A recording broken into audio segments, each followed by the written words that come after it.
Meaning of determinable. Determinable. Determinable. Determinable. Determinable.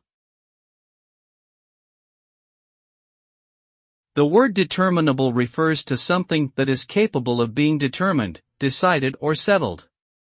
It suggests that there is a definitive answer or outcome that can be arrived at through a process of analysis or investigation.